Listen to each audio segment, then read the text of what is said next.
Mathematics class 11 chapter 14 mathematical reasoning. In the last class we have studied exercise 14.5. Today we shall study miscellaneous exercise on chapter 14. Question number 1. Write negation of following statements. Roman number 1. Statement P. For every positive real number x, the number x minus 1 is also positive. We have to write the negation of that. So negation of P will be not P. There exists a positive real number x such that x minus 1 is not positive. So this is a negation of the given statement P. Roman number 2. Statement Q. All cats scratch. Negation of Q will be not Q. There exists a cat that does not scratch. This is a symbol of there exists a cat that does not scratch. Roman number 3. Statement R. For all real number x, either x greater than 1 or x less than 1. So this symbol is for all. Negation of this will be not R. There exists a real number x such that neither x greater than 1 nor x less than 1. So that is the negation of Roman number 3. Roman number 4. Statement S.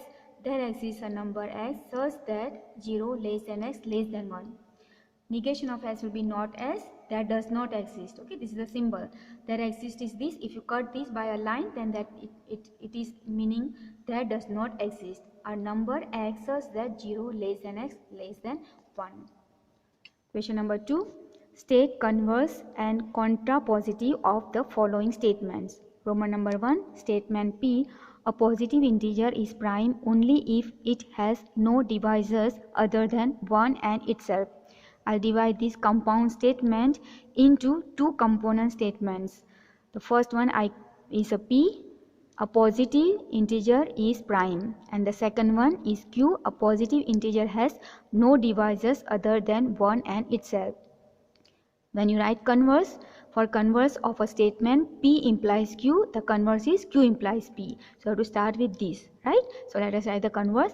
If, from here I will write, a positive integer has no divisors other than 1 and itself, then statement P, that is, it is a prime. Now contrapositive is not Q implies not P. So negation of this implies negation of this. Okay. So for negation of this, here no divisor. This no you have to omit.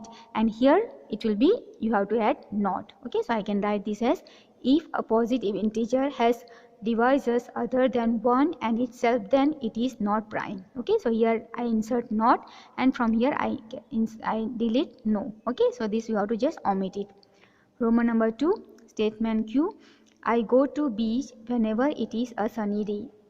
Here the component statements are statement P, from here first one I go to beach, and Q will be from here it is a sunny day.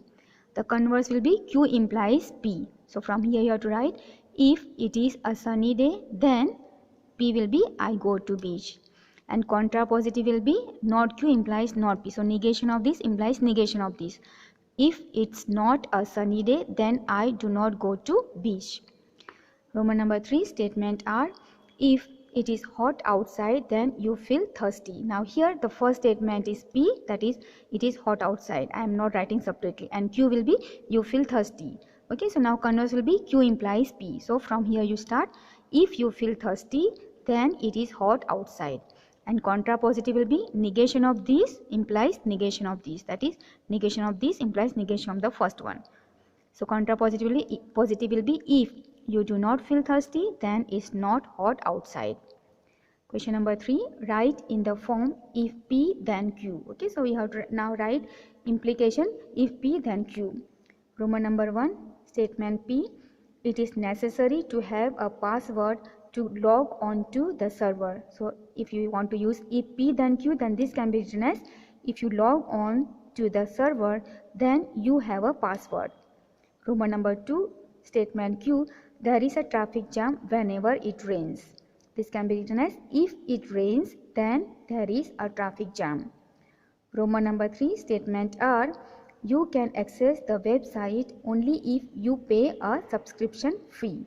So here if you want to use if P then Q, can be written as if you pay a subscription fee, then you can access the website.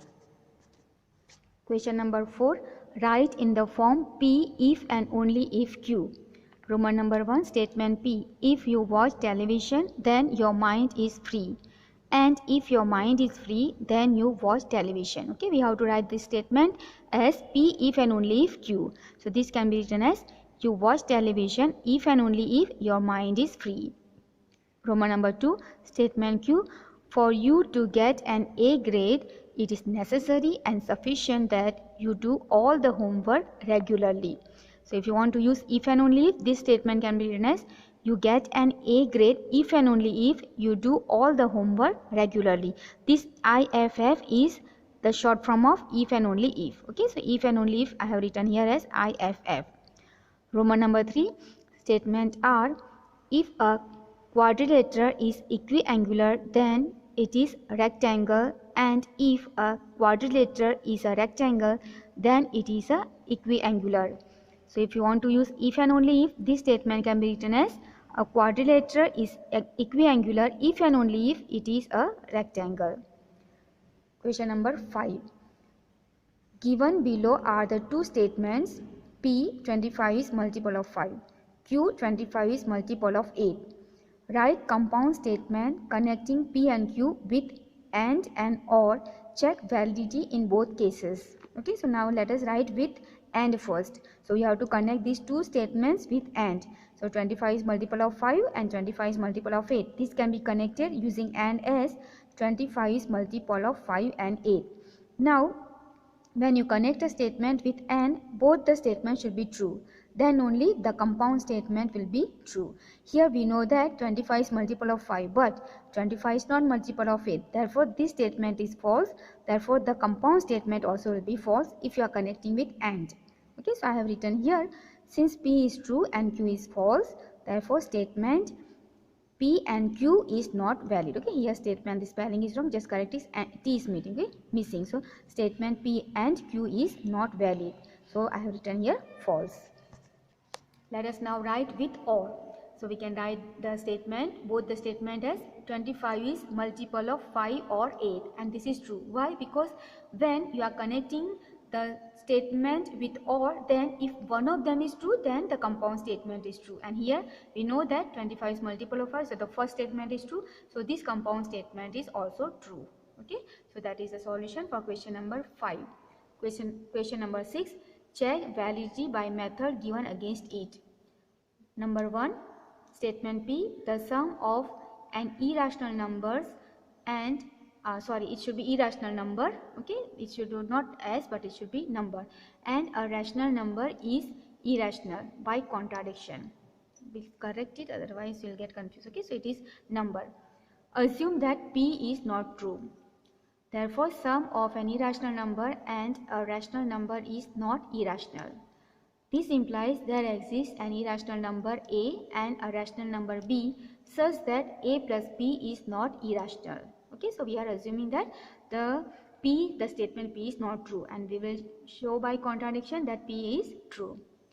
Then this, I am taking that A is a irrational number and B is rational number, then the sum is not irrational. That means we can write this as a mathematical form.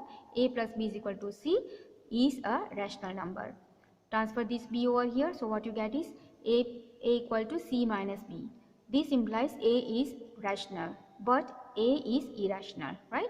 But A is irrational, and what we found that A is a rational, which is contradiction. Therefore, our supposition is wrong. Therefore, P is true. Roman number 2, statement Q, if n is a real number with n greater than 3, then n square greater than 9. We have to check the validity by contradiction. Let us divide this compound statement into two statements, R and S. Okay, let R, n is a real number, so n belongs to R with n greater than 3, and this you call it as S, n square greater than 9. If possible, let S is not true, then not S is true. Okay, now we are assuming that S is not true. If S is not true, that means not S is true. Negation of S will be true, right? That means what we can write here, from here, R and not S is true. That means R is true means this is true. That is n is a real number with n greater than 3. And not S, that is n square less than 9, n square less than 9. Now you know that if n is greater than 3, we know that n square cannot be less than 9, right? That means which is contradiction. Therefore our supposition is wrong, and hence Q is true. So that is solution for question number 6, Roman number 2. Question number 7. Write in 5 different ways conveying same meaning. So we are given a statement and we have to write in a 5 different ways, but the message should not change. Okay, the meaning should not change. Statement P, if a triangle is equiangular, then it is an obtuse angle triangle. Okay, so this is a statement given and we are supposed to write in 5 different ways with the same meaning. So I write this as in one way as a triangle is equiangular implies that it is an obtuse angle triangle. Okay, and this is the first method. Second way, you can write this as a triangle is equiangular only if it is an obtuse angle triangle. I have just missed out the number. Let me write it. This is number 2, this is 3, this is 4, and this is 5. Okay, so there are 5 ways I have written here. Okay, so let us read it together. In the second way, you can write a triangle is equiangular only if it is an obtuse angle triangle. Okay, we already read it. I just read it once again for you. And the third way, you can write for a triangle to be equiangular, it is necessary that it is an obtuse angle triangle. Fourth way, you can write for a triangle to be obtuse angle triangle, it is sufficient that the triangle is equiangular. And fifth way, we can write it as if a triangle is not equiangular, then it is not an obtuse angle triangle.